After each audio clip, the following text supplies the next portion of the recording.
তারপরে যে ভোট পরবর্তী হিংসা, যেভাবে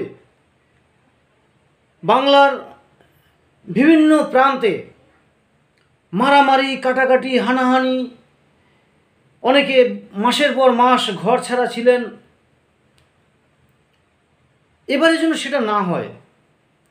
এবারে যেন সেটা না হয় আমি করজোরে অনুরোধ করছি, যারাই ভোটে জিতুন, যারাই হারুন, এটা আপনাদের একটা পরীক্ষা মাত্র।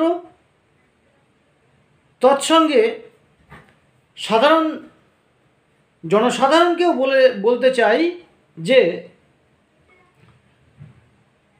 জনসাধারণ এবং নেতাদেরকে বলতে চাই যে,